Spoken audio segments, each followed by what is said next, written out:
Bien, bonsoir à tous et bienvenue dans ce rendez-vous Design Lumière sur le thème de Quand la lumière redessine l'espace public. Nous allons écouter Yann Kersalé. J'allais dire qu'on ne présente plus, mais quand même je vais le faire un peu.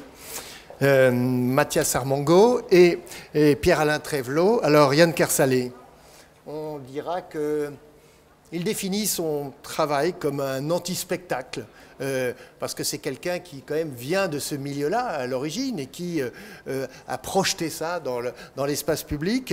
Et il défend l'idée de géopoétique. Et je trouve ce terme tellement beau qu'évidemment ça va nous faire la soirée.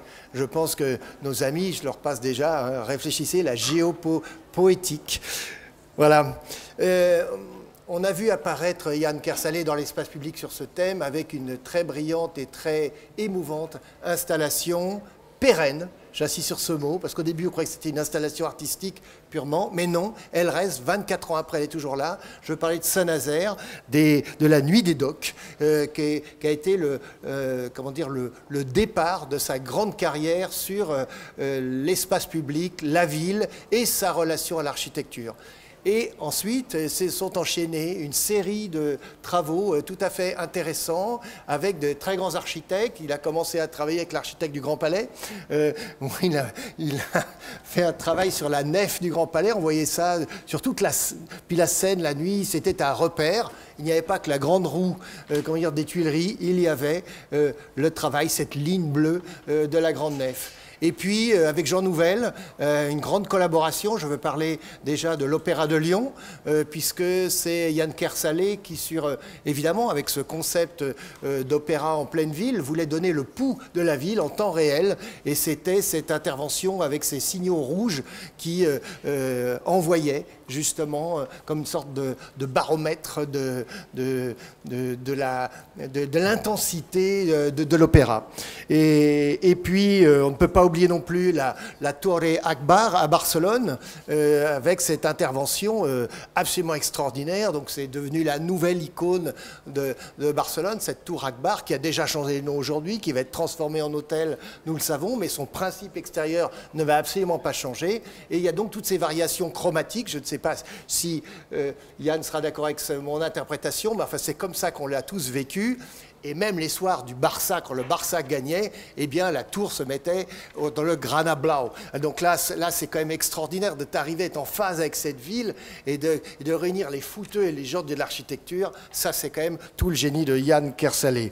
Et puis, tout récemment, on l'a vu sur les docks de Seine, avec Jacob McFarlane, ce grand signal vert au bord de la Seine qui change complètement le bâtiment la nuit, qui lui donne justement toute sa force dans la partie très contemporaine sur cette structure, ce plug out, comme l'ont défini plutôt les Jacob McFarlane.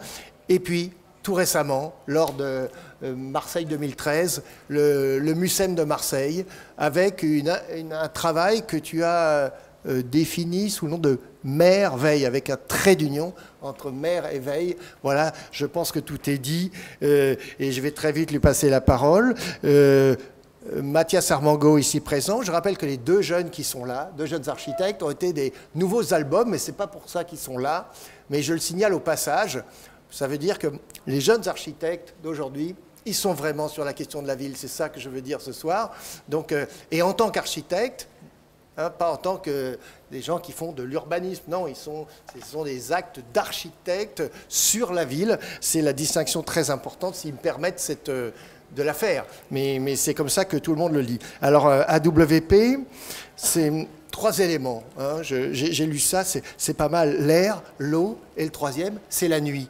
Donc, je pense que c'était tout à fait la personne qu'il fallait inviter ce soir.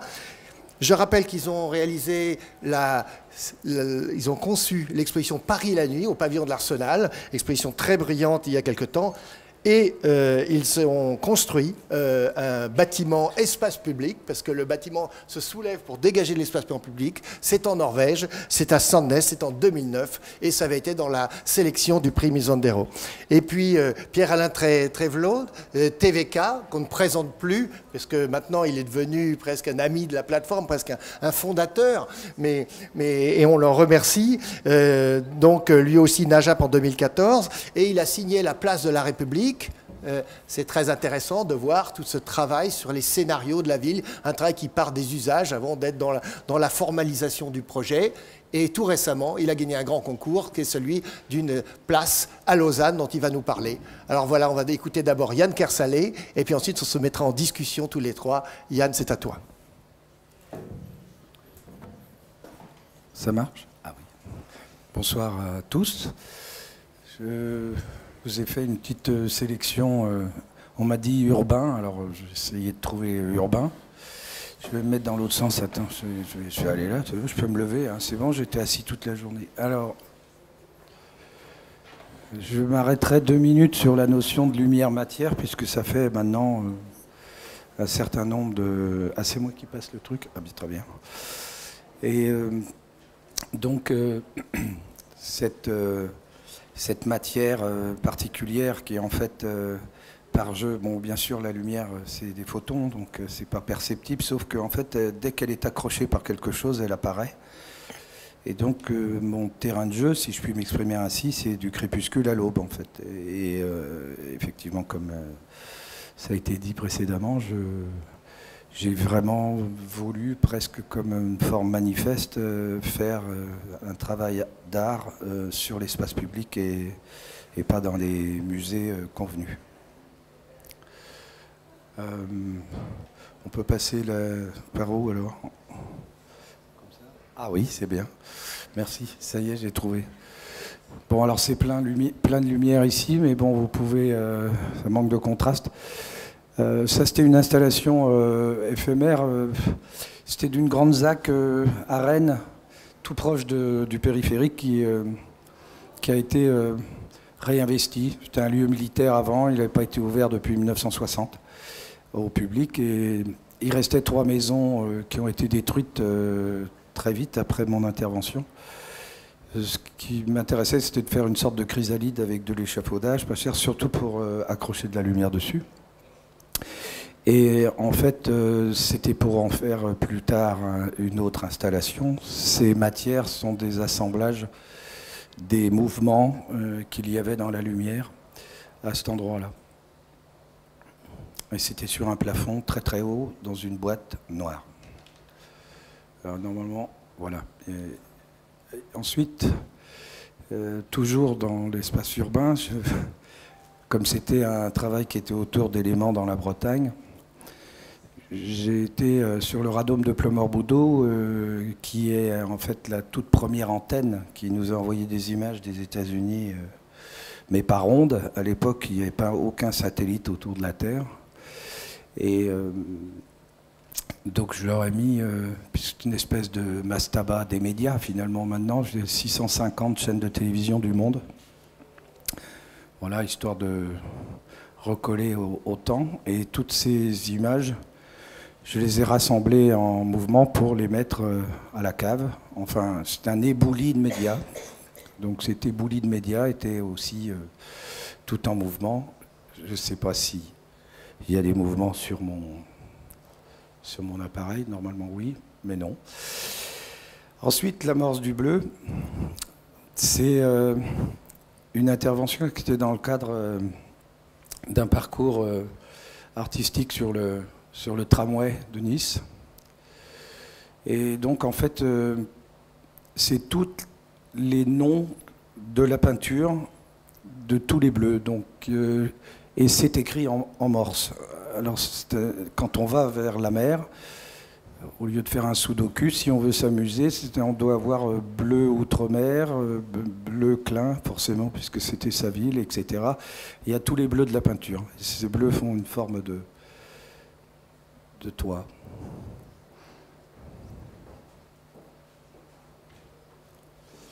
Donc, point, point, trait... C'est une forme de communication qui a malheureusement quasiment disparu, mais c'est un langage. Alors le vieux port avec le camarade Deving, c'était assez rigolo parce que, en fait, depuis fort longtemps, ce port était plus vraiment accessible au grand public, puisque les différentes associations de plaisanciers et il y en a pratiquement autant qu'il y a de pontons, avait pris l'habitude de manger sérieusement l'espace public, puisque jusqu'à 6 mètres au bord de quai, on ne pouvait pas accéder, sauf si on avait la carte du club. Et du coup, comme il y a eu un grand chantier de VRD de tout ça, l'idée première était de dégager la place et pour autant laisser autant de places de navires, de bateaux, enfin de places au ponton qu'il y en avait déjà, pour pas non plus faire crier trop fort. Mais on a fait une sorte de ménage. Et puis surtout, l'idée c'était que ces grandes agoras puissent être libérées de tout mobilier urbain possible et imaginable. Et du coup, ces grands mâts, ceux-là font plus de 24 mètres, sont suffisants pour éclairer la totalité de la surface. En plus, c'est Marseille, j'avais beau insister pour qu'il y ait moins de luminosité, mais enfin, ça a été imposé qu'il y ait au moins une cinquantaine de luxeux. On a redistribué les pontons, en fait, ils sont très contents maintenant, parce qu'ils ont retrouvé leur place, puis en plus, ils ont un petit ponton, là, qui est chaque club, pour mettre le petit pointu, le nettoyer, et puis prendre le pastis dans la boîte. Et du coup, il y a toute la liberté à tous de circuler dans la totalité de la périphérie du port.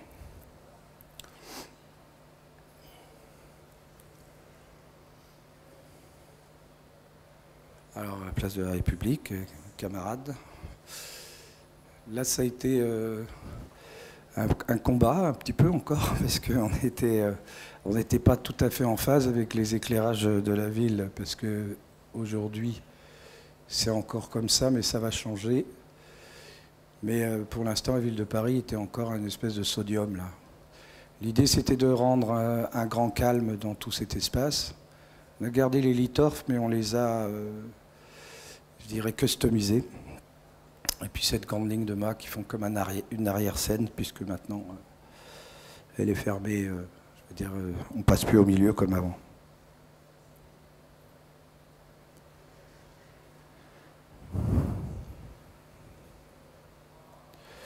Alors vous avez vu à Marseille comme ici, une sorte de phénomène d'écorce qui se met dans des tonalités, des respirations qui sont dans tous les programmes de cette place selon ce qui peut s'y passer. Cherbourg, je l'ai amené aussi parce que 94-2016, c'est-à-dire qu'il y a eu un grand trou entre 94 et 2016, mais c'est un port où j'avais fait un indicateur de marée en 94 donc. Et parce que c'est une ville qui a une particularité, c'est le marnage, un des marnages les plus importants d'Europe. La plus grande hauteur de variation de marée de l'ordre de 14 mètres. Donc c'est vraiment une sorte d'indication. Alors, ces marées étaient un peu particuliers. Au départ, la commande que je me suis empressé de détourner, c'était d'essayer de mettre en lumière le port. Ils avaient une vague idée de faire quelque chose sur les bâtiments. C'est pas possible. Il n'y a rien quoi, d'accrochant. Et du coup, je leur ai suggéré de faire cet indicateur de marée. Donc marée haute, bleue, puis elle change petit à petit jusqu'au turquoise quand on arrive à la marée basse et inversement. Et ensuite, on a continué à travailler sur l'intérieur de la ville. Je ne suis pas responsable de la fontaine, excusez, mais ça, par contre, oui, toujours. Et puis ce jardin, un vaste jardin, avec un matériel industriel bien connu des architectes, Samod, pour ne pas nommer la marque, mais avec lesquels j'ai fait un travail d'impression pour qu'il y ait une matière dans ces lumignons, une récente passerelle, et puis voilà, plein de trucs dans la ville. Là encore, un indicateur de marée, mais un peu présent, lui. C'était une sacrée masse.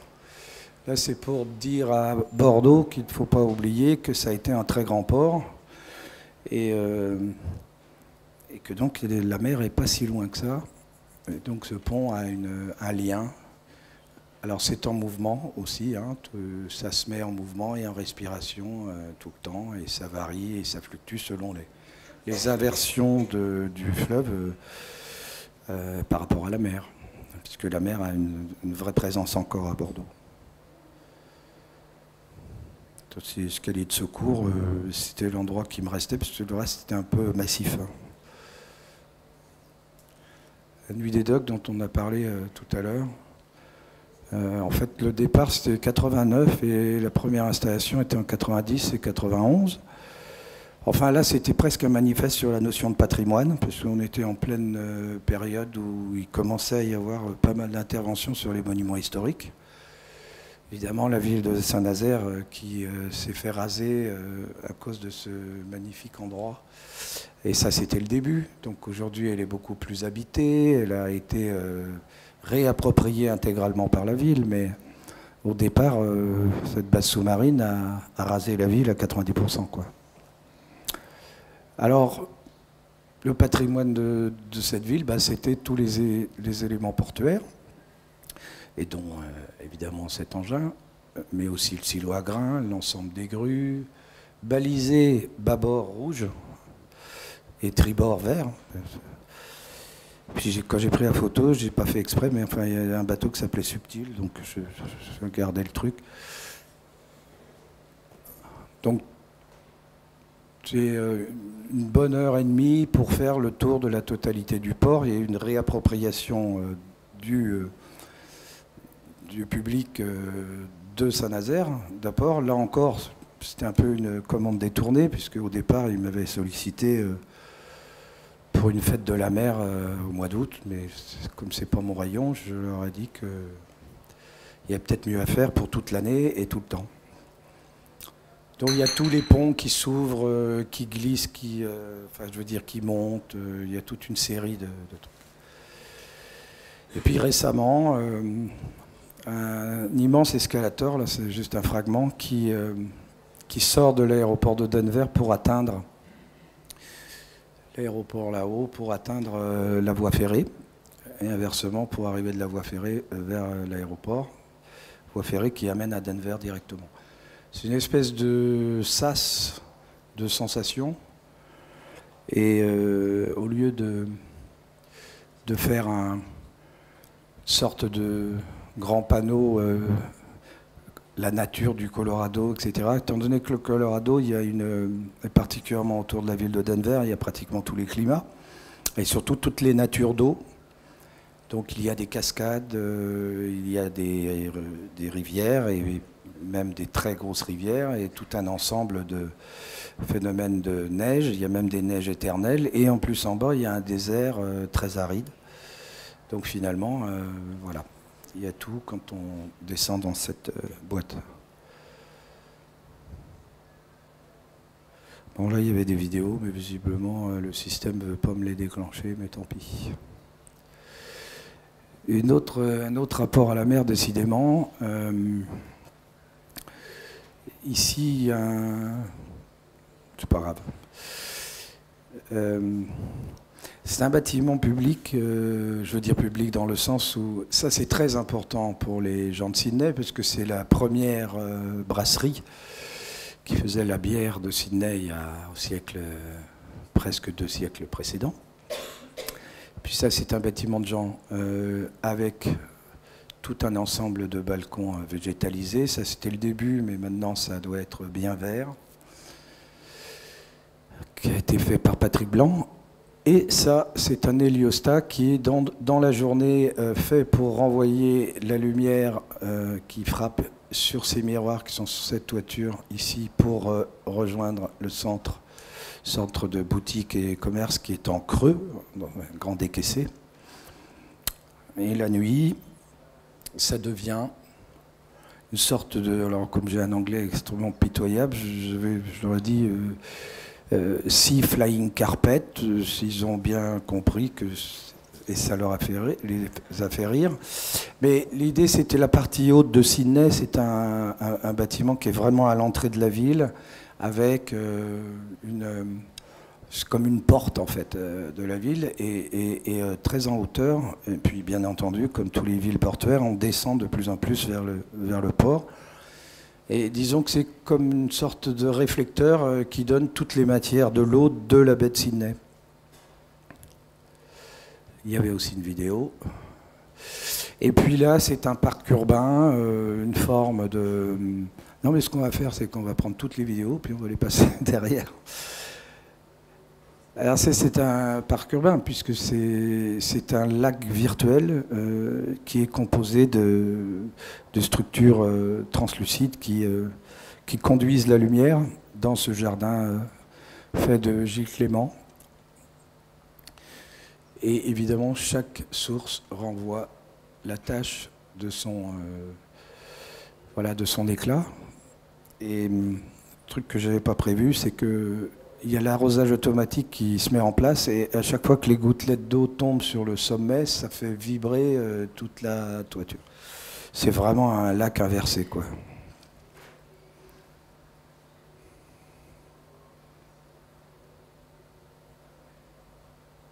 Voilà. Alors évidemment, tant qu'à être urbain, je me suis dit, bon là évidemment c'est un peu forcé, j'ai fait une lanterne à un 4 quarts breton, quoi. En fait c'est une lanterne qui se sépare en 4 morceaux, qui tient 8 heures, elle est sur chargeur, et on peut l'amener un peu partout avec soi. Bon, pour avoir un peu les moyens là, parce que c'est très chic, ouais, c'est très chic et très cher du coup, parce que chic. Voilà, il y a même celle-là, c'est carrément monstrueux.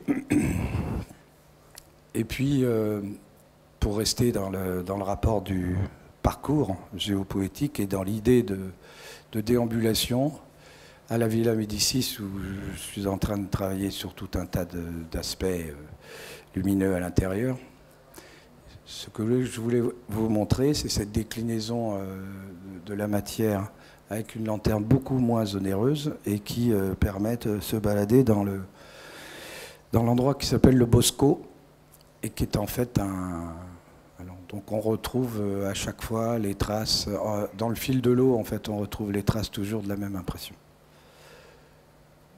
Voilà, et puis encore un autre objet nomade, si on peut dire ça comme ça, qu'on prend à la main. Ils sont au nombre de 4 et on peut se les amener avec soi.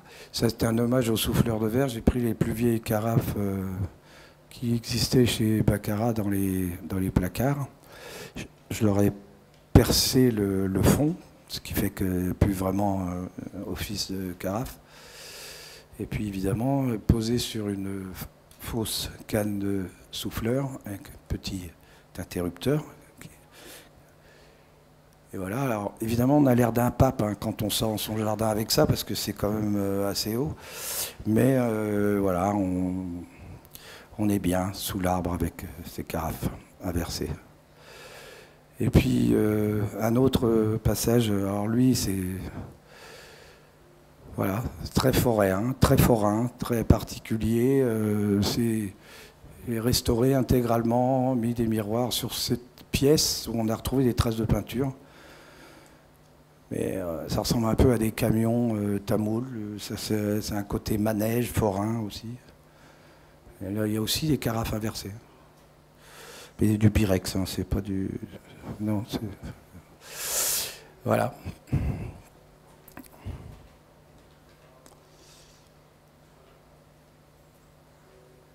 Et ben c'est tout. Oui. Est-ce que...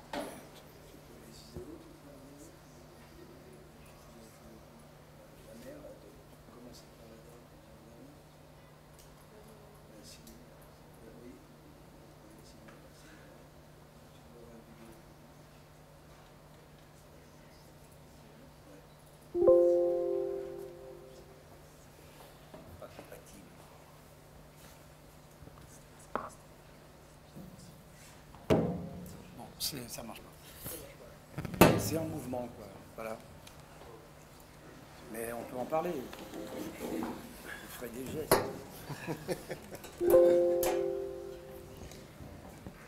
Merci Yann pour ce premier tour d'horizon. Je voudrais demander à Mathias, justement lui qui a conceptualiser une exposition sur la question de la nuit. Comment tout ça lui parle? Parce que là, on voit que c'est toutes les échelles, même à l'échelle nomade, avec même version très chic, on a bien vu Hermès, mais il y a les autres. Non, il y a les autres. On voit bien que c'est une commande, mais voilà. Non, mais c'est intéressant que justement ce soit à toutes les échelles.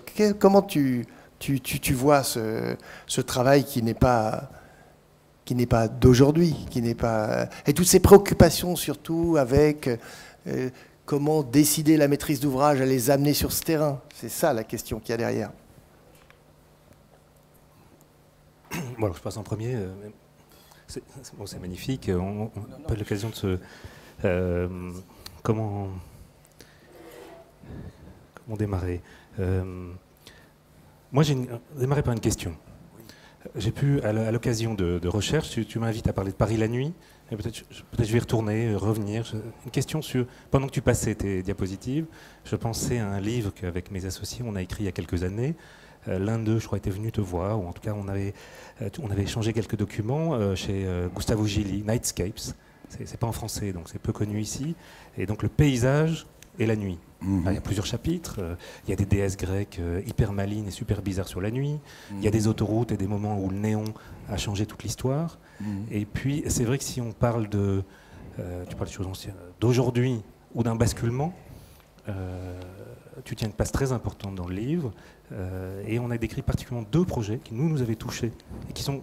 J'arrive avec une question. Oui. Le premier, moi, c'est la gare d'Atocha. Là, tu ne l'as pas montré là. Non. Parce que je suis architecte, même si en fait je travaille la ville, cultive la ville, ou je l'interroge si je peux, avec d'autres. Mais ce qui m'a frappé dans cette installation, c'est que c'est un bâtiment existant, après qui a vécu des choses terribles, mais là, a été créé par une installation, une emphase, une question de serre géante, un truc rougeoyant à cet endroit dans un quartier très particulier de Madrid, en tout cas à l'époque. Et comment le bâtiment est un paysage sans forcément le planter. Est-ce qu'on a besoin de mettre des plantes au balcon pour qu'il soit planté? Est-ce qu'il faut tartiner de vert pour gagner un concours? Maintenant c'est rouge, et puis c'est un rouge même un peu orange, trop fort, donc très très touchant. Et c'est le bâtiment qui fait lanterne sur le quartier. Oui. Tu as beaucoup montré de mâts, d'éclairage, peut-être la liberté des élus et de l'espace public. Les grandes commandes récentes se concentrent dans le vide, et c'est passionnant. Quel vide? À qui? Pourquoi? Mais là, ce qui m'a frappé, c'est le patrimoine qui devient lanterne pour le quartier. Est-ce qu'il faut rajouter un mât? Finalement, le bâtiment. Puis un deuxième exemple que tu as montré, alors je m'étais un peu trompé à l'époque, mais tu sais, dans un article, on lit ce que tu as voulu faire, puis on rêve aussi de quelque chose. C'est le parc de Clément, sous le musée que tu as montré à la fin, de Jean Nouvel. Et moi, j'avais compris que c'était parce que le parc va mettre longtemps à pousser. Oui. C'est le premier jardin. C'est-à-dire, est-ce qu'il faut que ça reste? Moi, j'étais complètement ébloui, parce qu'au début, c'était quand même, il n'y avait rien. Et puis, il y avait ça. Et donc, on appelle ça hyper-nature. Est-ce qu'on peut, à un autre moment où la nature est différente, les perceptions sont différentes, la nuit, par de subtils éléments de magie, on crée une autre nature, qui n'a peut-être pas besoin d'arrosage, puisque c'est autre chose. Oui. Et donc, j'avais vu apparaître un jardin. Alors, tant mieux si c'est resté, parce que c'est sublime. Mais par exemple, est-ce que, sans parler de préfiguration minute, pas cher et qui soi-disant déclenche tout, ça peut être très cher, un peu pérenne, mais est-ce qu'au bout de 3-4 ans, on a tous rêvé d'un jardin presque pérenne, et puis ensuite, tu t'en vas? Est-ce que c'était pensé comme ça? Je l'ai un peu raconté comme ça en conférence, un peu souvent, mais c'est une question. C'est oui et non. En fait, pour commencer par cette notion du parc, c'est autour d'une table entre Gilles Clément, Jean Nouvel et moi. Donc l'idée, c'était à phase concours, avant le truc. Et c'est les réflexions de Gilles voulait faire comme on connaît Gilles Clément, c'est-à-dire le jardin en mouvement, voilà. Et on avait beaucoup parlé là-dessus. Et quand je dis oui et non, c'est que évidemment moi, je veux dire. Mes structures ne poussent pas. Peut-être un jour ça va venir, mais pour l'instant, la lumière ne pousse pas. Et donc l'amalgame, il se fait beaucoup mieux j'ai pas insisté sur les images, mais les toutes premières, c'était justement quand tu les avais vues où il n'y avait rien. Et aujourd'hui, ça a totalement changé. C'est-à-dire qu'en fait, la nature a repris ses droits, comme c'est tout le temps, et maintenant, ils sont ensevelis de plus en plus. Mais ils émergent parfois. Oui, ils émergent, mais ça va durer ce que ça durera. Mais en tous les cas, ils fonctionneront toujours. C'est-à-dire qu'ils sont là pérennes. Ils sont là pour former une forme de lac virtuel. Parce que les 3 tonalités sont en rapport avec l'eau et son rapport gazeux quand c'est plutôt un dominant vert. Parfois, quand il fait très froid, c'est plutôt dominant blanc. Et quand il y a plutôt de la pluviométrie, c'est plutôt bleu. Mais ils sont tous allumés, mais il y en a une série qui est dominante selon la nature de la saison. Et puis comme il y avait à cette époque la météo France qui était juste derrière le mur, on avait les informations. Bon, on a très vite vu qu'avec un baromètre, ça suffisait largement pour commander les programmes, mais c'était marrant de faire un clin d'œil à Météo France. Bon, aujourd'hui c'est une église orthodoxe, mais si tu veux, c'était juste Météo France qui était là. Mais c'était cette notion de lac. Alors, on peut blaguer sur le côté pratique d'un lac comme ça, parce qu'il y a quand même 5 niveaux de parking dessous. Et bon, il y a déjà la Seine à côté qui peut déborder parfois, mais alors en plus, si on met des tonnes de flotte au-dessus des parkings, ça ne marche pas toujours très bien, quoi. Donc voilà, c'était avec une légèreté. Mais il y a cette notion de disparition, et moi j'aime bien que ça arrive dans ce cas-là.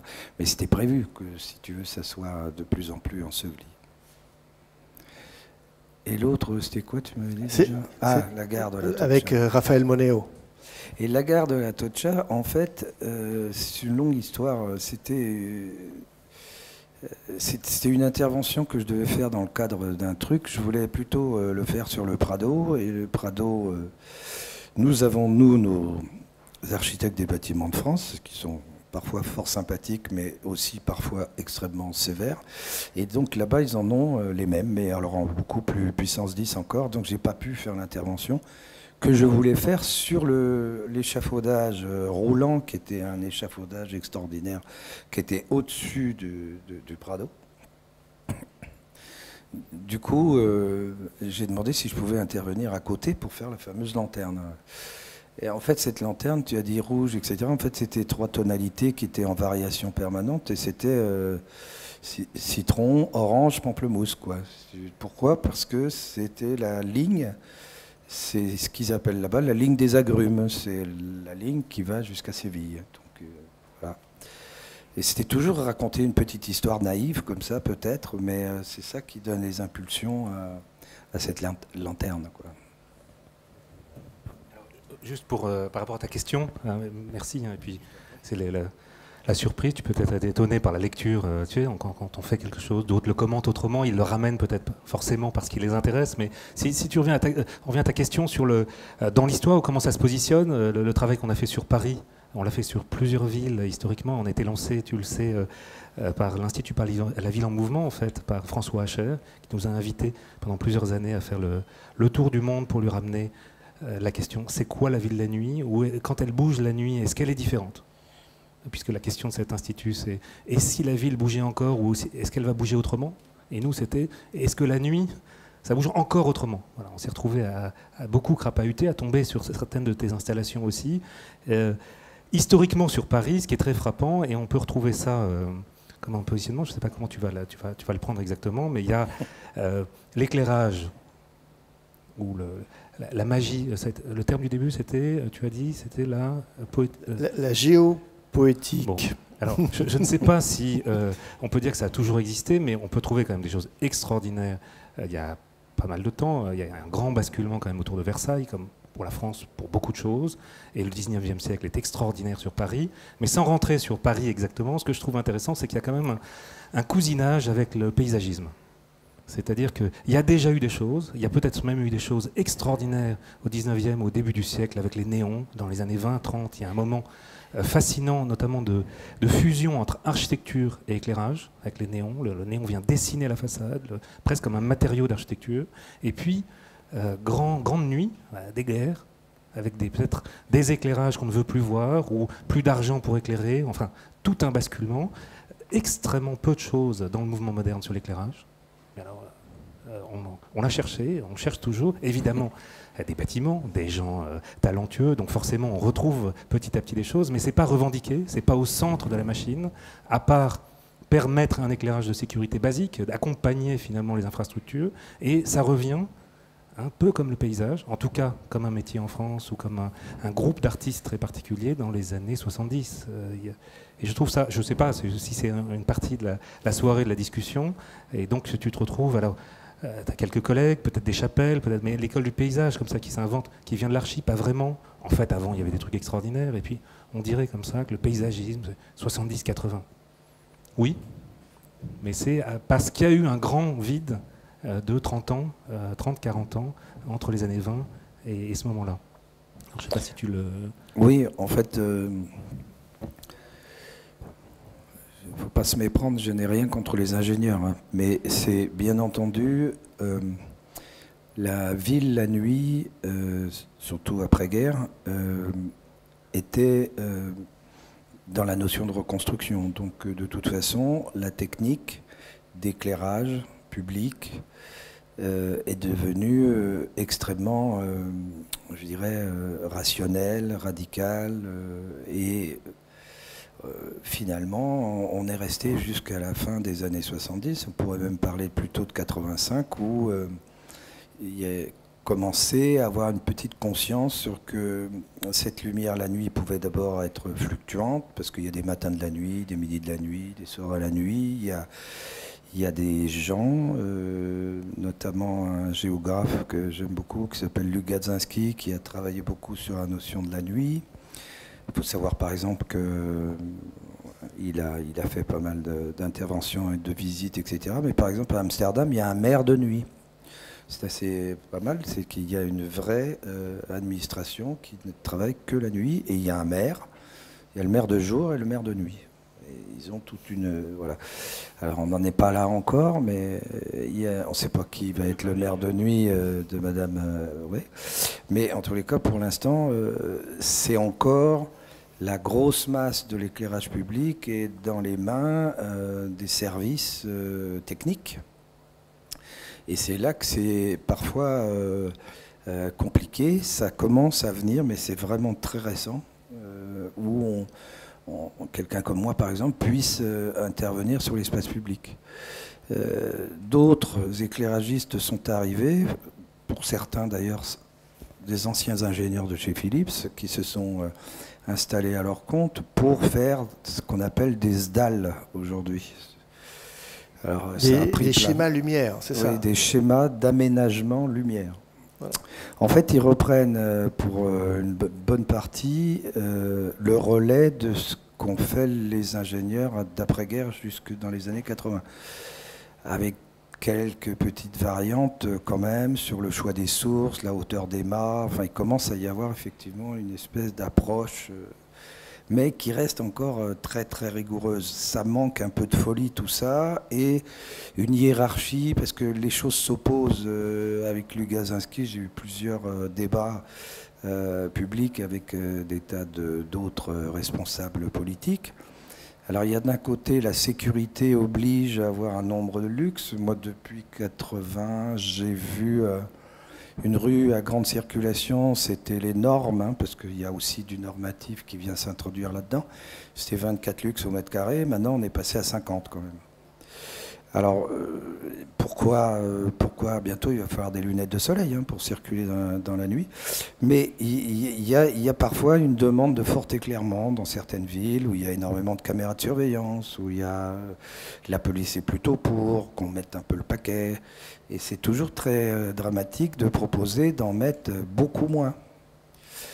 À la République, on a réussi à convaincre, difficilement, mais on a fini par réussir. Et d'ailleurs, ils ont interviewé les occupants de la place, et il s'avère que personne ne se plaint de ne pas avoir assez de lumière. Au contraire, ils trouvent qu'elle est beaucoup plus agréable à vivre, plus fétale peut-être, plus... Voilà. Alors moi, je pense que dans un parcours de géo, dans le sens géoposition, comme le tracé d'un GPS, dans ce parcours, il peut y avoir de la poétique. Et du coup, je crois sincèrement que des artistes devraient vraiment emprunter tout ce langage d'espace public pour en arriver à exprimer des œuvres, et pas forcément des œuvres qui prennent le relais des statues commandées au XIXe siècle, qu'on mettait sur la place, voilà, selon. Alors Pierre-Alain, tiens, prends le micro. Je disais tout à l'heure que quand vous avez étudié le projet de la place de la République, sa transformation, il y a un vrai point commun avec Marseille, c'est l'inversion du système, la réduction en effet de la voirie pour donner plus, donc moins de flux de voitures, plus de flux et de place à vivre. Est-ce que dans vos scénarios, vous avez imaginé la séquence nuit, ou bien elle est venue après?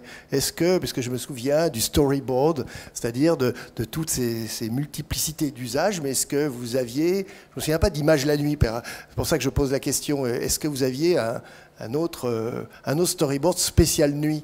On n'avait pas un storyboard spécial nuit, il y avait des images de nuit, moins que de jour, c'est vrai. Comme je te disais, quand tu m'as appelé à AWP, Mathias, ils ont étudié ça de fond en comble.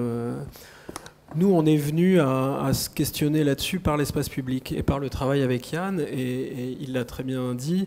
On avait une sorte d'objectif commun, et on se retrouvait dans cette histoire-là qui était de très peu éclairée. Et je pense qu'on y venait pour des raisons sans doute assez différentes, mais on se retrouvait. Et nous... D'ailleurs, une des raisons pour lesquelles ça m'intéressait, ton invitation, ça m'enthousiasmait, c'était que je me disais, je ne suis pas du tout spécialiste et je vais pouvoir juste dire des choses un peu simples et personnelles sur pourquoi ça m'intéresse ce sujet-là, comment je le vois, comment on y est venu et quelles répercussions sur l'espace public.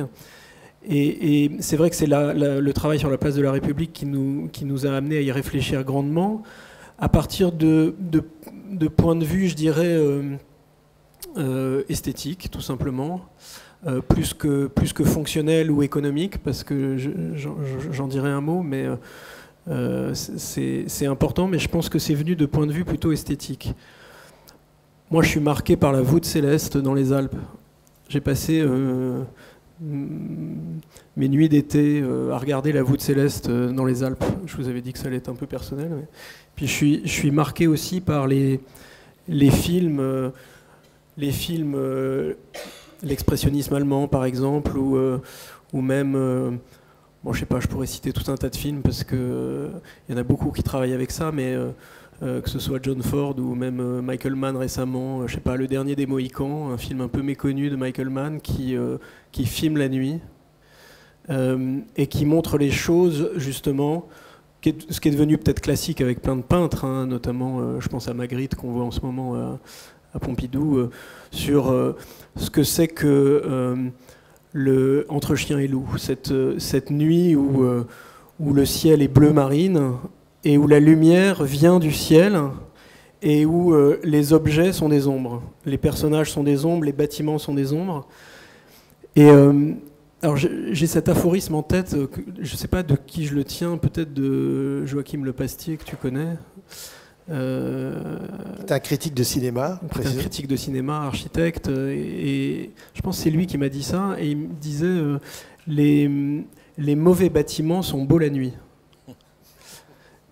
J'ai beaucoup réfléchi à ça, mais je pense que c'est assez vrai d'ailleurs, enfin, vous essayerez de vérifier. Je pense que les beaux bâtiments sont aussi beaux la nuit d'ailleurs. Ça ne s'inverse pas, heureusement.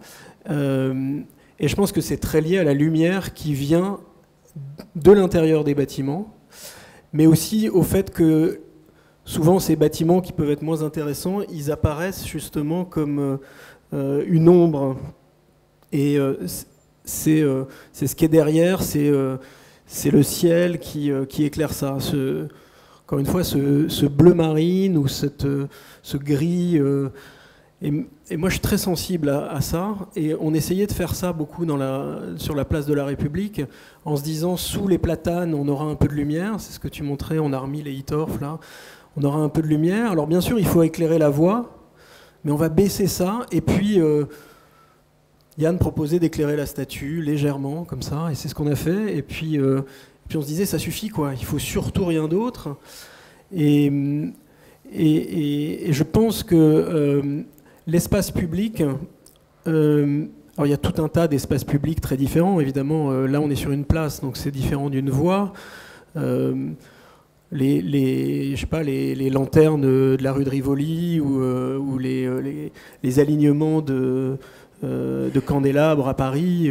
Tu parlais de Paris, Mathias, c'est évidemment d'une poésie assez sublime, mais ce que permet l'espace public d'une place, je pense, c'est aussi de se retrouver dans cette relation au ciel. C'est-à-dire et je pense que c'est aussi une des raisons qui fait qu'on s'intéresse à l'horizontal, l'espace public horizontal.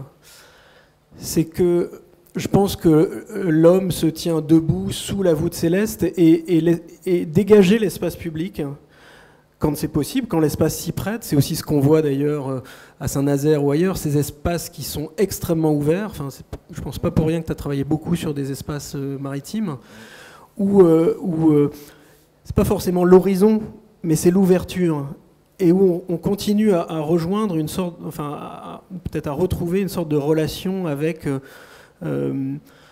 la lumière qui vient à l'origine du ciel. Parce que on est quand même la seule espèce à ne pas supporter de vivre dans le noir. C'est-à-dire les animaux s'adaptent de ça. Nous, on peut pas supporter ça. Donc on a besoin, et la ville s'explique beaucoup par ça, parce qu'on a besoin de lumière, donc d'électricité maintenant. Et puis il y a aussi la sécurité quand même qui est en ville. Oui, bien sûr. Oui, c'est un grand sujet. Il y a d'en parler. C'est vrai que ça colore. D'ailleurs, les chiffres que tu rappelais sont assez effrayants, parce qu'en même temps qu'on réduit la vitesse de la voiture ou qu'on réduit tout un tas de normes, on augmente les normes de la lumière.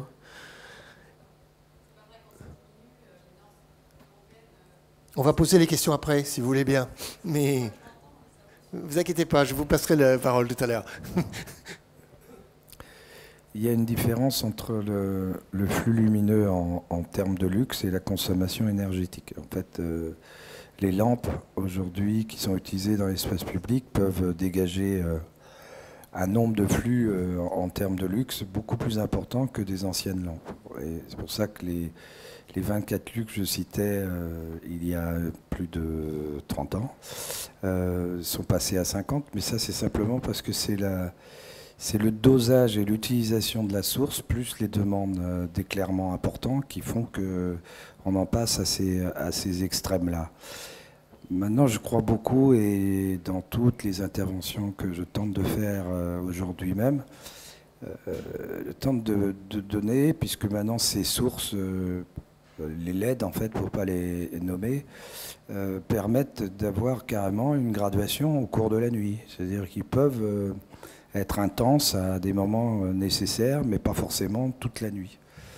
Et c'est pas aller jusqu'à les éteindre. Il y a certaines villes, pour des histoires, je parle de ma Bretagne profonde, lointaine, mais il y a des villes carrément qui coupent l'espace, carrément l'éclairage public, comme ça, voilà. Et là maintenant, on aura encore la possibilité de moduler. Donc tout va dans le bon sens sur la notion de, voilà, d'être plus sensible au niveau de l'espace public. Pour l'instant, c'est voir et être vu qui est surtout encore affirmé. Donc détourner cette obligation, digérer cette contrainte pour essayer de pousser la chose un petit peu plus loin dans cette notion de parcours. Parce que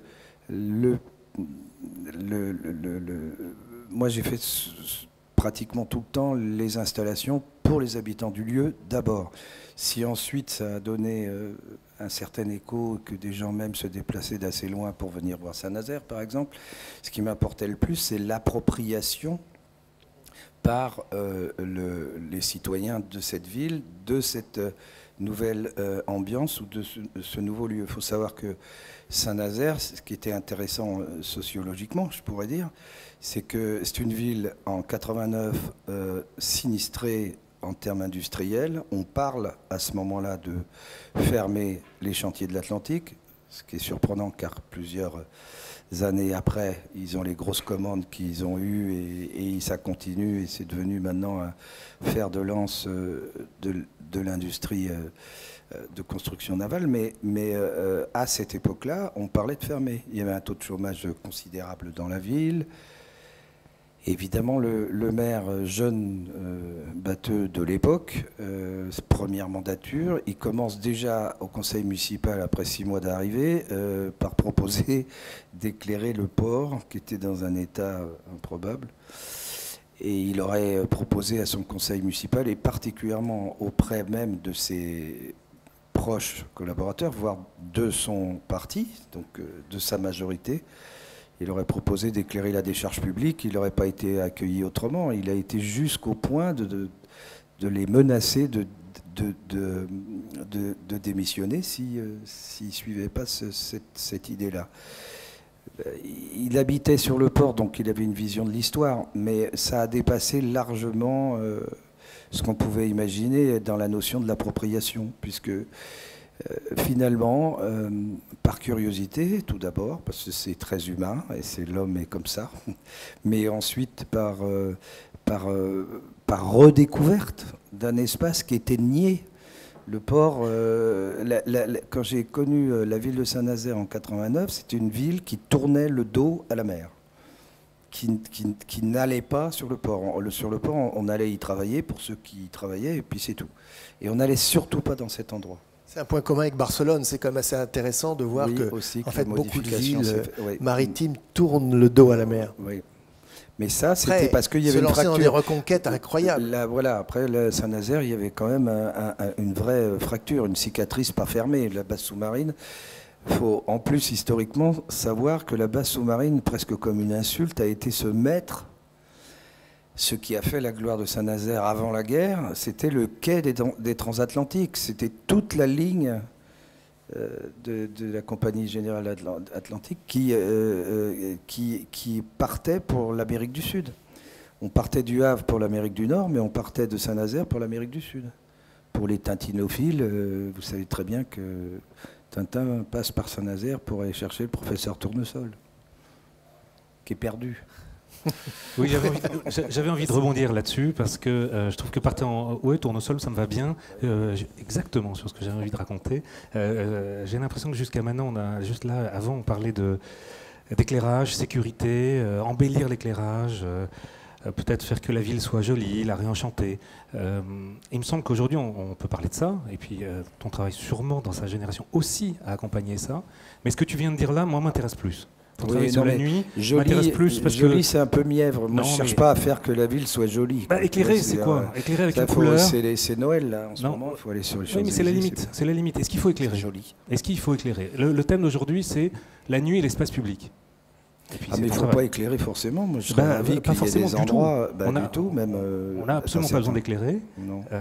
L'éclairage, est-ce que c'est un besoin? Ça veut dire que c'est une pathologie? Ça veut dire qu'on ne supporte pas de ne pas voir?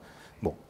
Mais moi, ce qui m'intéresse, pas mal d'années de travail sur cette thématique, tu le disais, mais à la rigueur, c'est qu'est-ce qu'on en tire en tant qu'architecte, en tant que designer, comment on se positionne par rapport à la nuit, est-ce que c'est un outil de design, est-ce que c'est un temps de design?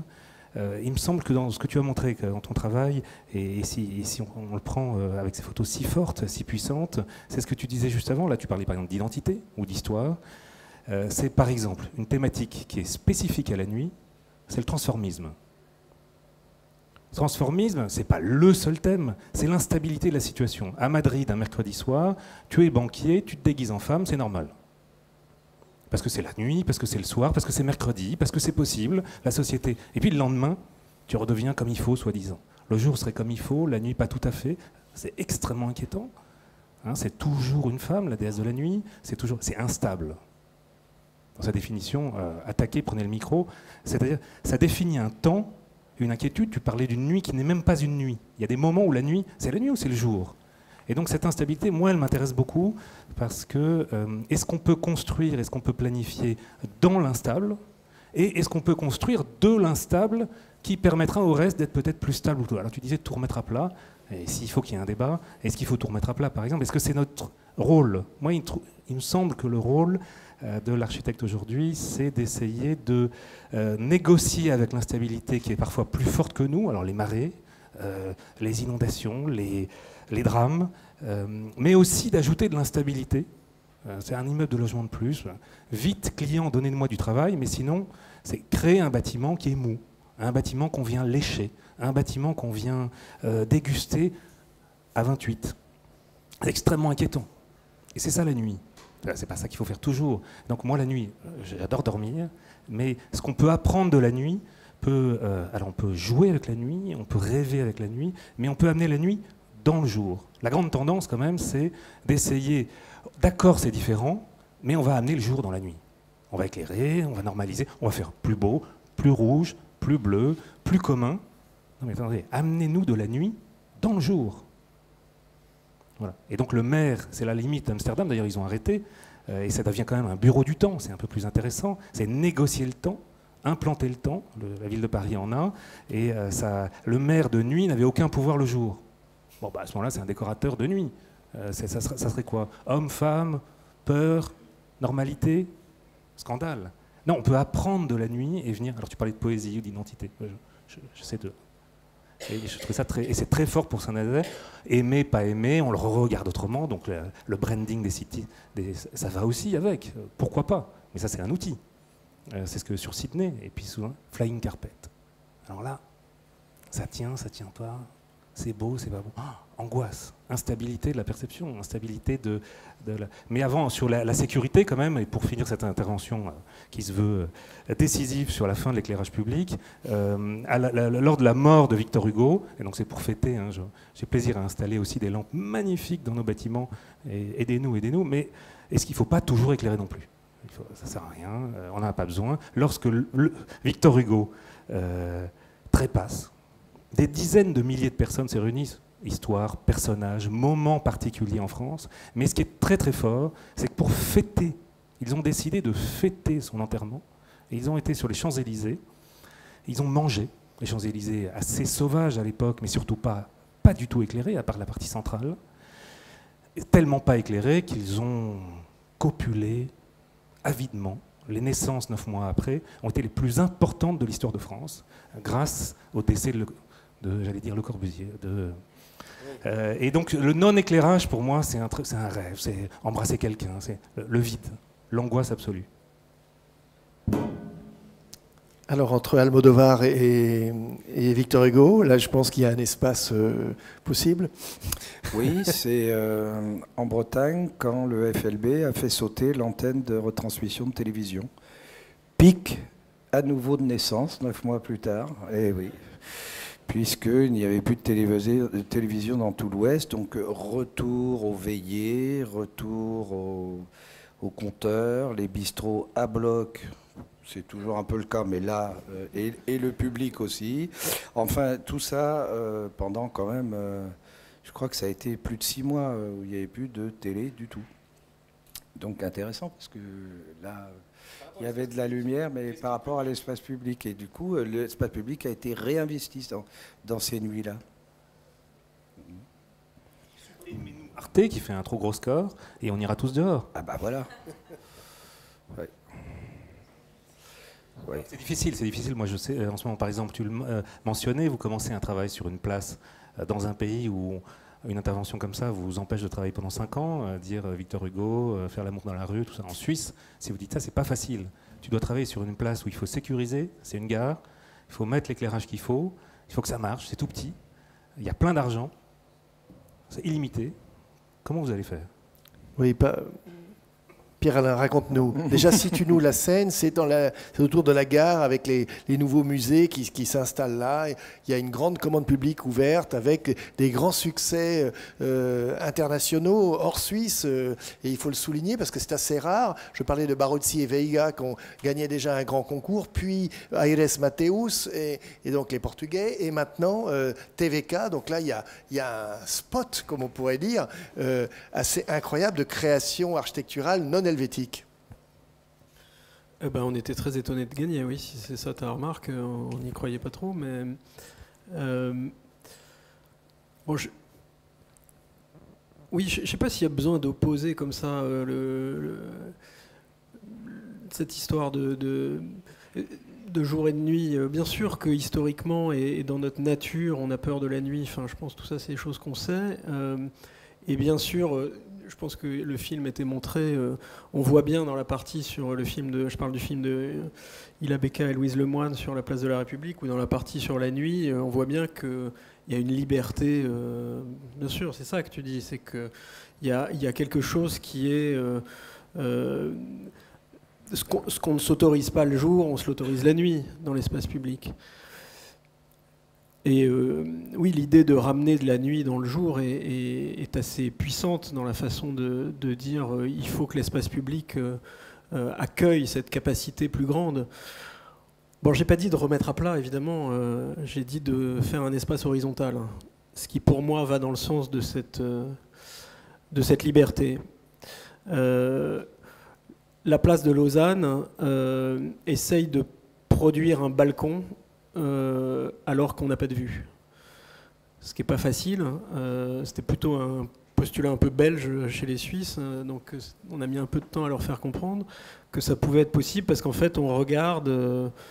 la gare, le bâtiment de la gare, dont on ne sait pas trop si il va être éclairé. Il y a tout un tas de choses qui sont encore très incertaines. Mais ce qui est intéressant dans ce projet, c'est que finalement, encore plus que Place de la République, c'est le toit, la surface d'un bâtiment. Mais là, d'un vrai bâtiment, parce qu'ils font une gare en souterrain. Donc c'est un projet pharaonique. Comme la gare, pour ceux qui connaissent la gare de Lausanne, elle est tenue dans le tissu de la ville, et qui veulent doubler le trafic voyageur d'ici 10 ans, la seule solution, c'est d'avoir des trains qui ont 2 rames et 2 niveaux. Et pour ça, il faut reprendre toute la courbure des quais. On ne peut gagner qu'un seul quai, mais on reprend toute la courbure des quais. On soulève la halle, on la décale de 80 cm, on la repose, et on refait toute une gare en sous-œuvre. 1,2 milliard de francs suisses, c'est ça le projet. Nous, on fait une petite couche au-dessus, à la fin. Ce qui est très intéressant dans leur démarche, c'est qu'ils nous font faire un projet maintenant, qui va prendre 10 ans pour être réalisé, parce que ça va finir une histoire qui est en fait une histoire souterraine. Donc la vie dont tu parles, de la nuit, et dans les gares, c'est fantasmagorique, quoi. Ce qui peut se passer aux alentours des gares la nuit, dans l'idée en plus que les horaires vont s'étendre sans doute. On n'est pas encore dans les gares, ni même dans les gares parisiennes, ni dans les aéroports, dans une vie qui est toute la nuit. On est encore dans des équipements qui ferment, quoi. Il y a une portion de nuit comme ça, comme le métro à Paris, une portion de nuit, 5 heures c'est fermé, voilà. Et là, ça va se passer un peu en sous-sol. Donc on s'imagine comme ça que ça va bastonner de lumière en dessous parce que c'est la galerie commerçante forcément, et qu'il y a une sorte de bataille entre l'idée qu'il faut, notamment les chemins de fer fédéraux essayent d'absorber les voyageurs pour les amener dans cette gare souterraine et les amener, comme on fait ici en France, dans une situation de commerce. Et puis l'idée qu'au-dessus, en fait, ça devient encore plus une zone de liberté qu'on essaye de faire horizontale à nouveau, et non pas de mettre à plat, mais de faire horizontale. Ça reste une question quand même. Pourquoi faire le sol plat ? Je sais que ça a déjà été dit et c'est dans les collections permanentes ici, mais c'est une question. Le petit 6,7% ou le 12,4% d'une jolie rue ou d'un passage ou même d'un toit en pente pour récupérer la pluie, c'est pas un peu nécessaire sous les pieds là ? On n'est pas bien là pour... on se tient un peu comme ça pour dire bonjour. Pourquoi il faut faire plat ? Je dis pas qu'il faut faire plat. Hein. Je te titille. Je dis que nous, sur ce projet-là, on essaye de faire l'horizontale. Pourquoi faire l'horizontale à cet endroit-là ? C'est ça la question. c'est qu'aujourd'hui, la pente, elle est à 3,6 ou 7%. Et c'est une fausse pente, ça. C'est une fausse pente parce que tu es juste un peu comme ça, pas bien, alors qu'avant, tu as 12%, le petit chêne qui descend, boum, tu arrives, et qu'à cet endroit-là, il y a une capacité à être dans un espace qui existe par lui-même. Et nous, on aime cette capacité qu'offre justement un espace horizontal, qui est évidemment faussement horizontal, hein, parce que l'horizontal, le zéro dans l'espace public, ça n'existe pas. On aime cette idée parce que ça produit aussi des surfaces de connexion ou des interfaces. Ça produit des marches, ça produit des raccords, et si tu les disposes bien, ça innerve d'usage, ça innerve de capacité cet espace public. Et donc cette tension qui peut exister entre une sorte de super surface, comme on l'a souvent dit, de super surface libérée, qui est un peu sous la voûte céleste et qui n'aurait besoin de absolument aucune lumière, et d'endroits qui, eux, sont des transitions, des endroits où on peut s'arrêter parce que justement il y a des marches ou parce qu'on arrive dans un endroit particulier, parce qu'on va se connecter à une place, une terrasse devant un café, des choses comme ça. Ça, je pense que ça produit un espace public qui est tout sauf la continuité basique du sol généralisé, qui est tout sauf la logique où le flux routier a imposé au parcours piéton sa pente, son parcours, et où tout le monde suit, parce qu'il faut le suivre. Voilà, donc c'est pour ces raisons-là notamment, et pour des raisons métaphysiques que j'évoquais, qui est de faire un balcon en se disant je suis dans la ville la plus feng shui qui existe parce que j'ai la montagne dans le dos et le lac devant moi. Et le train a inventé, enfin c'est pas le train qui l'a inventé, mais le train a produit des situations d'horizontale, et dire qu'on est là dans une situation d'horizontale, partiellement, parce qu'évidemment ça prend pas toute la place, mais à un moment donné, dans une situation d'horizontale, on a trouvé que ça pouvait être intéressant. Yann nous a montré dans ce panorama très international, puisqu'on est allé jusqu'à Sydney, en fait des cas qui sont souvent des exceptions. C'est ce qu'on a l'impression, parce que évidemment déjà c'est une création artistique très forte, mais au-delà de ça, ma question c'est de savoir si il y a dans le monde, disons, et spécialement en France, une écoute particulière pour cette notion de géopoétique. Est-ce que c'est quelque chose qui passe, ou bien on est toujours dans les fourches coding du fonctionnalisme total, que ce soit du côté suisse ou du côté espagnol? Est-ce que là tu sens plus d'attention ou d'envie? Voilà, envie, c'est un mot qui va plaire à notre ami. Je ne savais pas que tu étais un chantre de la fonction oblique, mais Claude Parent aurait été très content de t'entendre parler de... Virilio aussi. Le 3,8% m'intéresse beaucoup, c'est-à-dire la pente forcément qu'on ne voit pas, qu'on ne comprend pas, et c'est un peu comme une nuit qui est normale ou qu'on n'a pas analysée. C'est-à-dire tout ce qui n'est pas plat n'est pas mal. Voilà. Mais le plat n'existe pas, et le plat peut être merveilleux, et c'est peut-être ce qu'il fallait faire à la place de la République, c'est merveilleux. Mais il y a une tendance à... la seule façon de tenir les projets, c'est de lui trouver un absolu. Et ensuite, malheur au raccordement avec le reste. Voilà. Ou bonheur quand c'est bien dessiné. On aura l'occasion de reparler de ça, parce que c'est un vrai sujet en soi. Donc, Yann, est-ce que donc, sur la planète, il y a une... Pour le dire autrement, est-ce qu'il y a une demande de ça ? Ou vers ça? Ça vient doucement. Sincèrement, ça vient doucement, mais ça a l'air de prendre corps. Mais depuis peu, hein. Ça fait quelques années à peine. Les choses commencent à s'envisager autrement, effectivement, avec tous les éléments dont tu parlais. C'est-à-dire qu'on peut commencer à dire que là, il pourrait y avoir beaucoup moins de lumière, voire pas. Enfin, c'est un truc qu'on aurait pu être traité d'hystérique il y a quelques années, et on n'aurait jamais laissé faire. Maintenant, je vois que on peut tenter quelques trucs comme ça dans certaines villes. Ceci dit, il y a des tas d'autres pays où cette rupture entre le très éclairé et le presque pas éclairé existe. Hein. C'est en France qu'on a un petit côté comme ça très normatif. Mais si vous allez à Tokyo, vous avez Ginza qui est cette immense avenue suréclairée, parce qu'en plus tout le monde y va de bon cœur. Même pas la peine d'avoir un éclairage public, puisque ce sont parfois sur des valeurs de 3 étages, des enseignes lumineuses de néon qui sont considérablement lumineuses. Et donc, mais vous prenez une perpendiculaire, une petite rue de cette avenue, et tout d'un coup, vous rentrez dans un univers de l'ombre. Qui n'a pas lu Tanizaki, L'éloge de l'ombre, mais il y a ça chez eux qui fonctionne sans aucun problème, quoi. Tout d'un coup, il y a une source très faible, tous les 40 mètres.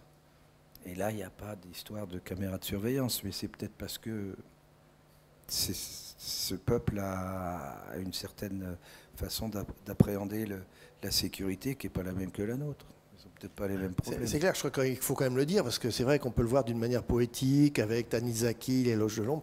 Oui, bien sûr, mais il y a quand même là-bas, on se sent, on se promène avec cette ville, dans ces variations d'échelle et ces variations de lumière, comme tu le dis si bien, en totale sécurité. C'est-à-dire que c'est quand même un fait avéré. Je veux dire que c'est pas, c'est plus qu'un sentiment. Bah oui, ça explique pourquoi aussi, non. Bah oui. Bah, enfin, je veux dire, moi je suis pas arrivé au début, hein, j'en suis désolé, mais j'ai l'âge de mes artères. Mais au départ, en France, il y a eu cette demande très forte d'avoir de l'éclairage. Ça faisait partie je dirais, du luxe de l'après-guerre, quoi, et du luxe sans jeu de mots. D'en mettre un peu partout, quoi.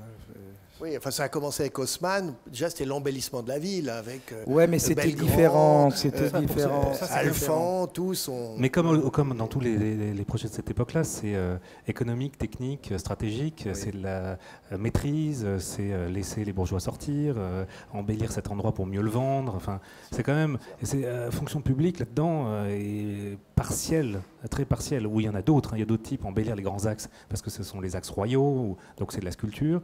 Moi, en ce moment, je suis intéressé par une chose, c'est pour ça que je parlais d'Atocha. La question, c'est qu'est-ce qui reste public ? Pour moi, l'espace public, c'est terminé.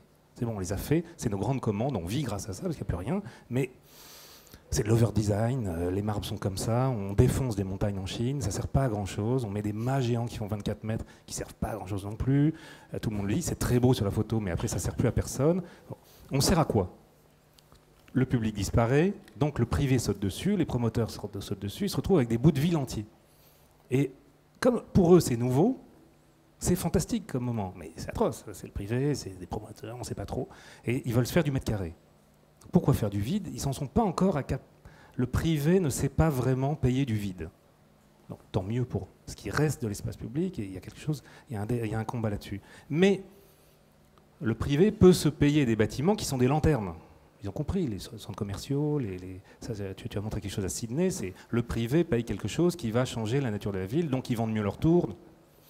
Donc moi je m'intéresse à des bâtiments publics, petits, il n'y a plus d'argent, tout petits, qui éclairent suffisamment bien et qui sont des personnages suffisamment forts, on appelle ça des bumpers, on est dans un flipper, on est perdu, on va perdre la partie de toute façon, on est dans un flipper où on perd, mais à un moment on rebondit bien sur quoi ? Sur un petit bâtiment public. Est-ce que c'est une MJC d'un nouveau style ? Donc on essaye, venez voir, c'est vraiment difficile en ce moment, on essaye d'ouvrir un parc avec l'Agence Terre qui n'est pas éclairé, qui est ouvert 7 jours sur 7, y compris la nuit, c'est le premier en Ile-de-France. Il va être à Carrières-sous-Poissy. Voilà. Et nous, on a gagné le concours. C'était leur idée à la base, hein, mais ils ont lu le livre et puis ils ont fait un concours, on a gagné, de faire une série de bâtiments qui soient des lanternes, avec des usages plus ou moins clairs, on les cherche toujours, on retombe un peu sur les folies de la Villette, dans le sens plein de petits bâtiments, mais qui ont clairement été décrits comme des bâtiments qui pourraient sécuriser, ouvrir ou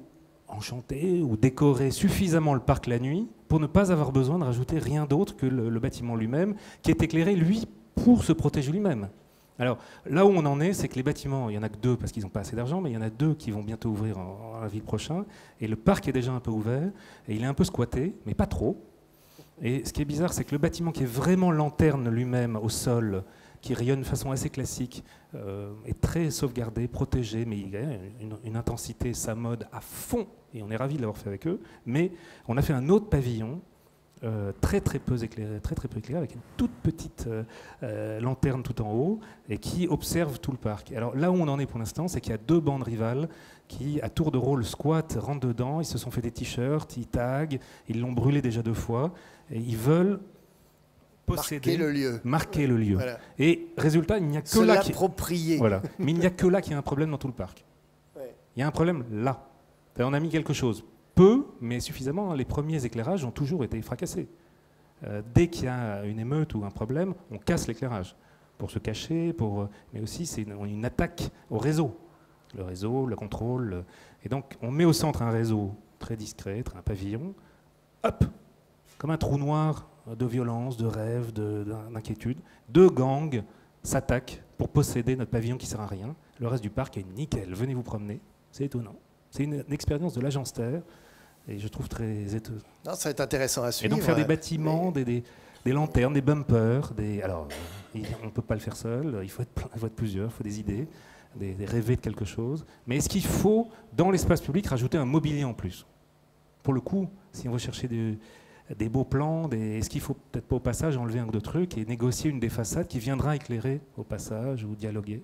Encore une fois, je reviens à Atocha qui m'a beaucoup marqué. Non, le concept du bâtiment lanterne se développe pas mal parce que si on prend 2 exemples, Raphaël Moneo à San-Sébastien, le Courzal, c'est comme 2 lanternes sur la plage. C'est assez extraordinaire, c'est tout simple, tout simple. Et si on prend Barozzi et Veiga, leur philharmonie à Stettin, c'est exactement la même idée où d'un seul coup, le bâtiment la nuit, il change et il illumine la place, mais pas au sens, il n'envoie pas des luxes et des luxes, c'est simplement, il participe de ce paysage urbain d'une manière extrêmement, on pourrait dire, sensuelle de l'espace. Donc c'est quand même pas mal ce qui se passe en ce moment. On va peut-être prendre des questions dans la salle, parce que j'avais déjà une de madame qui voulait rectifier un point, et puis j'imagine qu'il y a d'autres... voilà, on va vous passer... Oui, excusez-moi d'avoir réagi un peu vivement, mais non, c'est très bien, au contraire. Je travaille tous les jours avec les normes, parce qu'en fait, voilà, moi je suis conceptrice lumière depuis 12 ans. Alors j'ai commencé dans les Nuits Blanches à Paris, donc j'ai commencé par les arts plastiques. Et en fait, effectivement, j'ai réagi parce que j'ai trouvé que ces dernières années, les normes, en fait, elles m'ont aidé à éclairer moins les espaces publics. Donc faut quand même, il y a une grande marge d'interprétation. Et effectivement, le problème, c'est les caméras. Le problème, c'est qu'il y a quand même des instances, notamment je travaille autour du TGI, tribunal grande instance, et ils veulent des caméras, ils veulent 15 lux. Mais quand même, on ne parle pas de 50 lux encore. Donc moi, j'ai pas eu affaire aux 50 lux, j'ai peut-être eu de la chance. D'autre part, je suis hyper d'accord sur le fait qu'il faut plus de poésie dans la nuit, la ville, et c'est pas évident.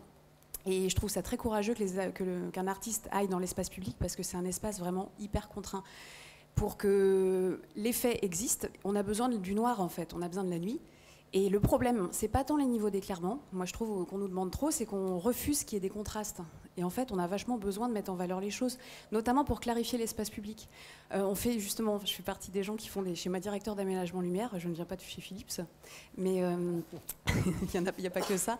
Et on se pose vraiment la question aujourd'hui de créer des espèces de cheminement agréable, et on a vraiment des problèmes parce qu'on nous demande beaucoup d'uniformité. Et l'uniformité, ça aplatit tout, et c'est vraiment d'une grande tristesse. Et les œuvres, notamment de M. Kerselé, ont besoin de contraste pour que ça fonctionne, en fait. Et c'est un peu ça le point dur qu'on a aujourd'hui. Pour sculpter l'espace public, pour le rendre beau, et pour qu'il y ait des effets de lanterne, il faut qu'on puisse tuer un peu ce qu'il y a autour. Ce qui est un peu aujourd'hui difficile, justement, du fait des normes. On travaille aussi à l'étranger, et c'est vrai qu'on est moins tenu par ces normes. Moi, on fait un travail à Hanoï, et on peut tout à fait laisser des espaces dans le noir, et ils sont d'accord. Un truc très positif, c'est que depuis 4-5 ans, la notion de protection du ciel, justement la biodiversité, fait que les gens acceptent vraiment, vraiment, moi je le vois dans des parcs au Maroc, que des espaces entiers soient complètement dans le noir. Ça, c'est vraiment chouette. Et effectivement, comme M. Kersalé, quand j'ai commencé il y a 12 ans, c'était pas possible. On se faisait taper sur les doigts, on passait pour des hystériques, un peu de voilà, il y avait peur en fait. Mais maintenant, on sait qu'on peut éteindre des trucs, et ça nous aide pas mal. Et enfin, la dernière chose, c'est que j'ai apprécié en fait cette idée de dire qu'il faut de la temporalité. Et en fait, moi j'ai une spécialité en lumière du jour, et la lumière du jour elle change tout le temps. Et un truc qui me frappait vraiment quand j'ai commencé à travailler dans l'espace public, c'est le côté absolument atone de l'espace, enfin de la lumière, ça ne bouge jamais. Et on avait des installations, effectivement, où on pouvait faire un peu de variation, mais c'était vraiment pas très présent. Et aujourd'hui, on a des super outils où on peut le faire en espace public. Donc nous, on commence à le faire en espace public depuis 4-5 ans, notamment avec les LED et les pilotages. Et donc, ce qu'on essaie de développer comme pensée, notamment dans les schémas directeurs d'aménagement lumière, c'est de se dire que, c'est ce mot un peu pompeux qu'est la chronotopie. C'était justement avec les travaux de M. Wadinski, qui nous intéressent vachement, c'est de se dire qu'à quel endroit ça s'active, à quel moment de la nuit et à quel moment de l'année, et que la lumière accompagne ça. Et ce qui est génial aujourd'hui, c'est qu'il n'y a même pas de surcoût pour faire ça. Donc en tout cas, on s'amuse beaucoup maintenant avec ces nouveaux outils. Et voilà, c'était juste ce que je voulais préciser. En tout cas, merci pour cette intervention.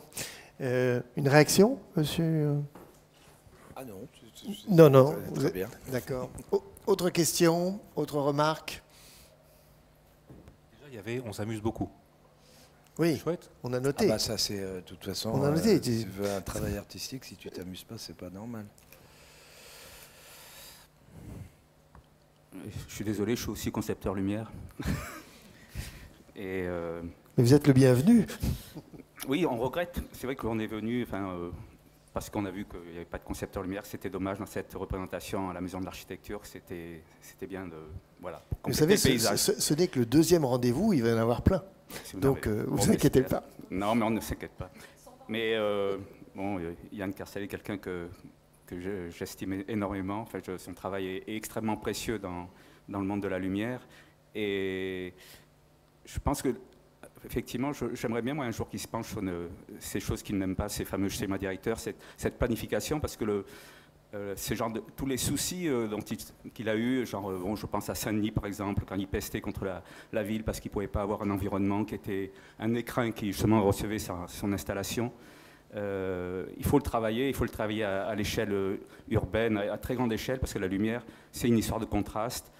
Et on est constamment tributaire de ce qu'il y a à côté, de ce qu'on a vu avant.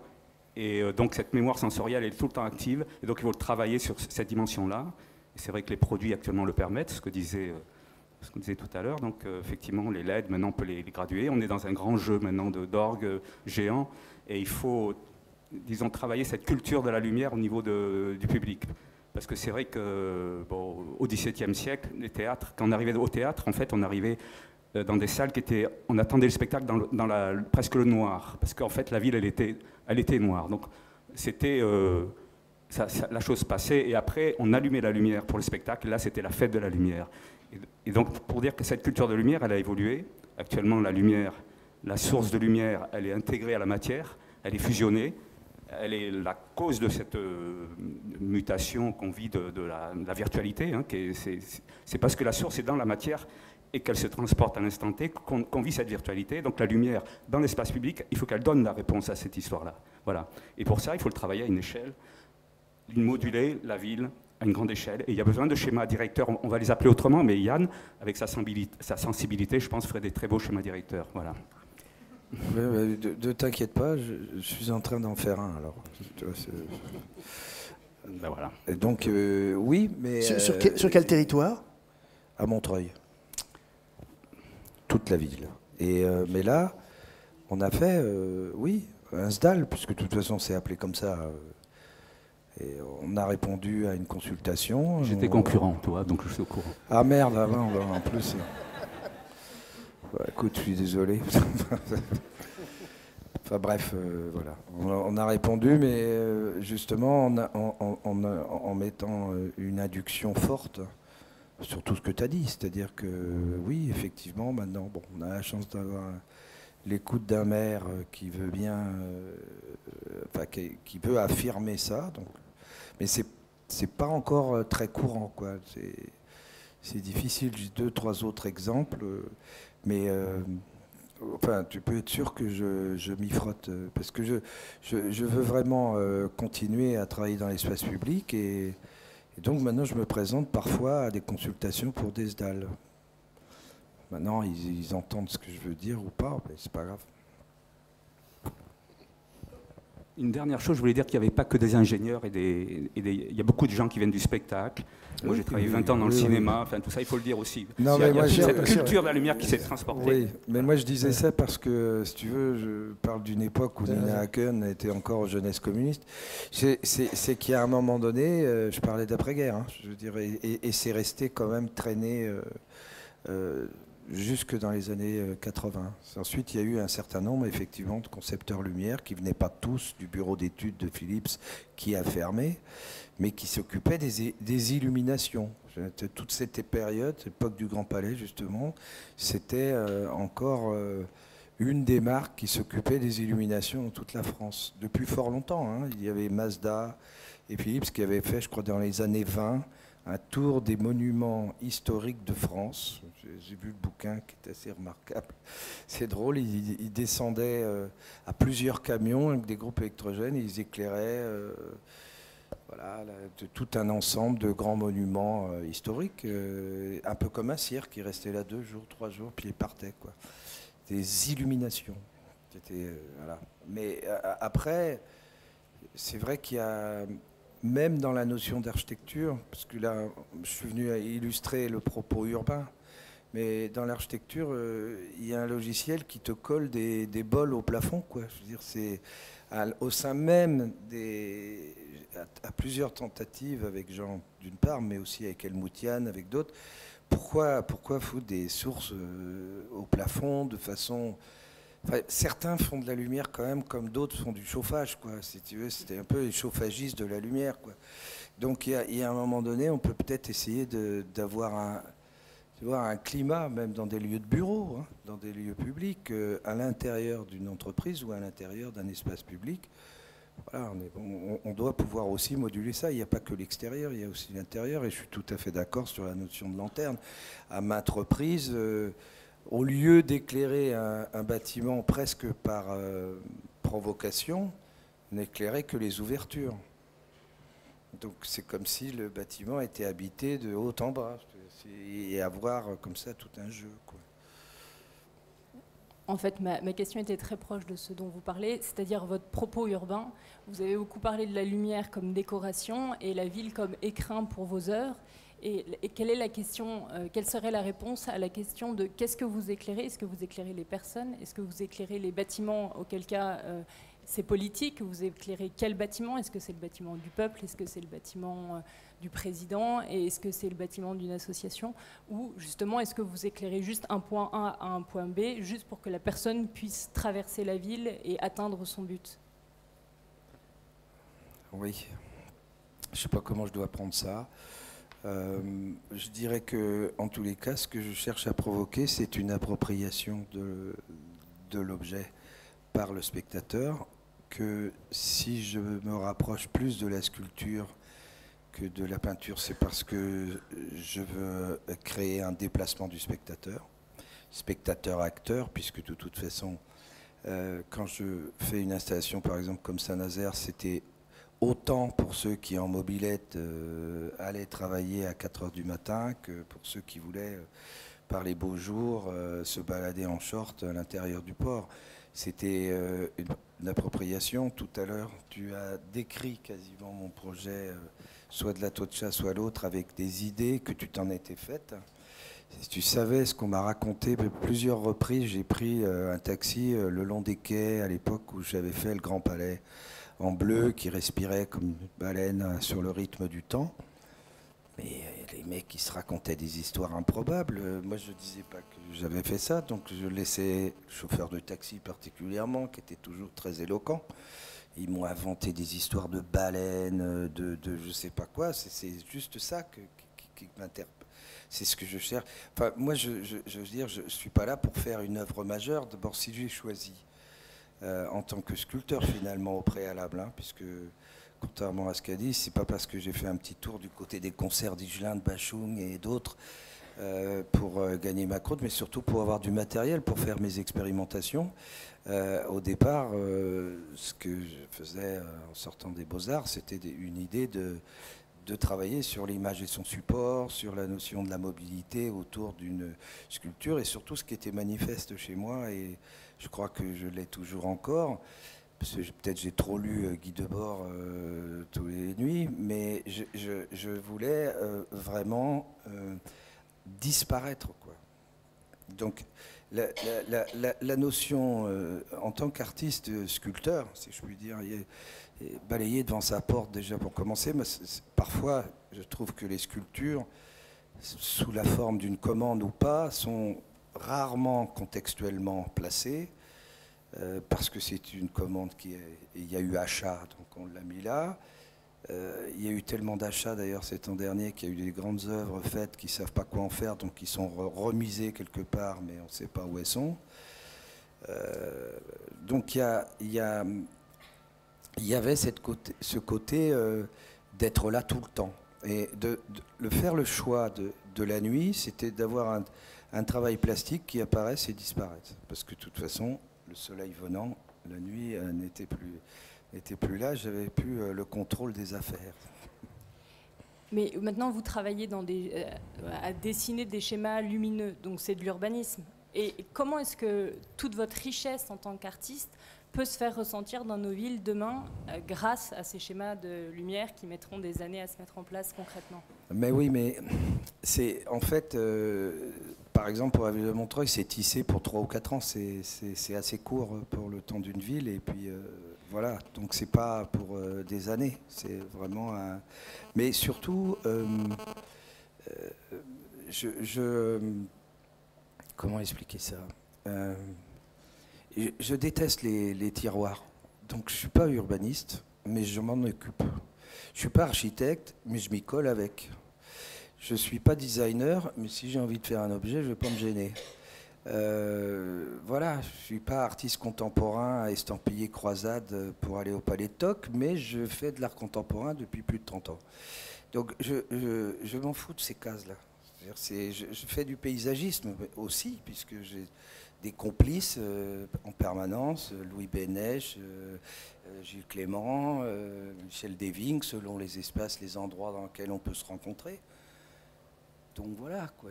C'est à chacun aussi de prendre sa posture, et moi j'en ai pas, enfin de posture. Enfin si c'est non, que c'est ça la posture justement. Peut-être une dernière question, mademoiselle. Bonjour. Alors moi je suis étudiante et je fais partie d'une association qui s'appelle À nous la nuit, qui vise à une prise de conscience collective des discriminations liées aux sexualités et au genre. Donc ma question en fait c'est que vous avez beaucoup parlé de la liberté qu'on avait la nuit, qui était différente de celle du jour, qui était que oui la nuit tout est permis, mais en fait je voulais savoir dans quelle mesure vous preniez en compte les différents besoins, les différents usages de la nuit, de l'espace public, qui sont effectivement différents selon le genre et parfois selon la sexualité des personnes, qui peuvent se sentir vulnérables dans l'espace public la nuit. Et donc dans quelle mesure, enfin c'est aussi une question à vous qui êtes concepteur de lumière, dans quelle mesure enfin, vous pensez à ça en créant de la lumière dans des espaces publics la nuit?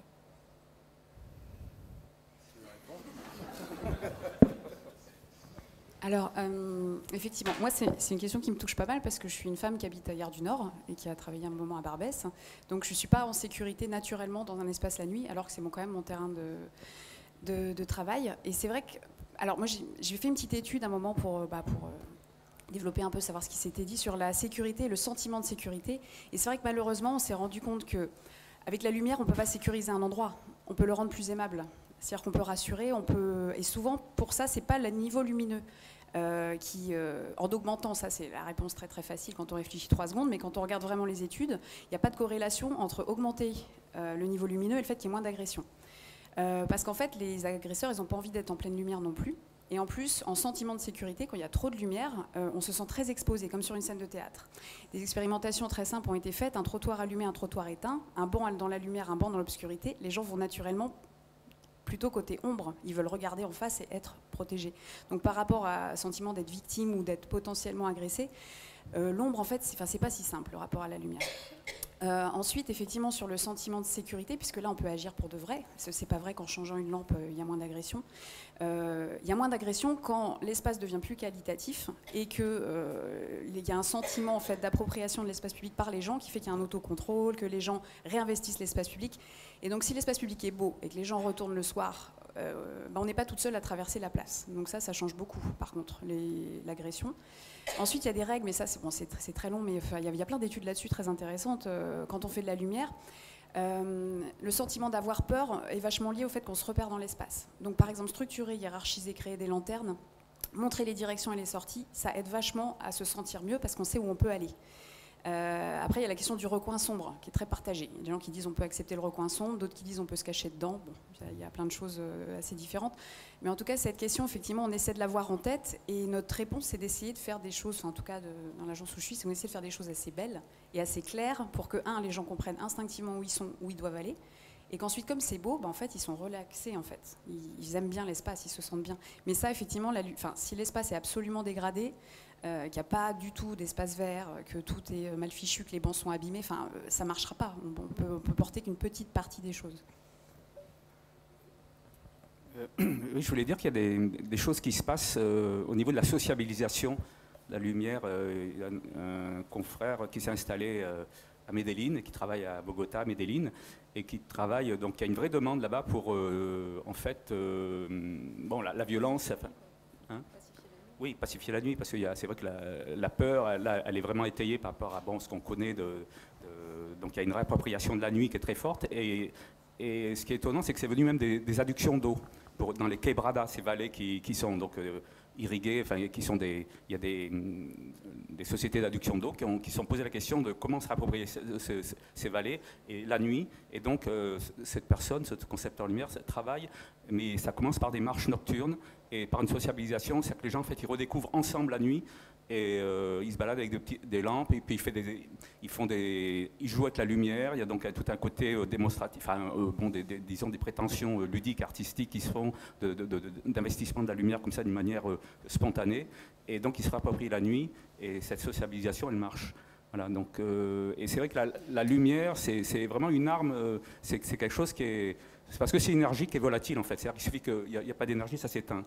On les voit quand il y a des coupures de courant, la vraie sensation de la lumière elle se passe à ce moment-là. Et donc il faut prendre conscience à ce côté fragile, cette fragilité de la lumière et se l'approprier. C'est-à-dire que là si on sort et puis tout d'un coup l'éclairage public s'éteint, mais Yann il a éclairé on va dire tout le palais de Tokyo et je sais pas, et puis la tour Eiffel, ça passera très bien. C'est ce qui se passe à la fête des Lumières. Il y a des quartiers entiers urbains qui sont dans le noir. Les lumières sont tamisées, mais parce qu'il y a ce code social qui fonctionne.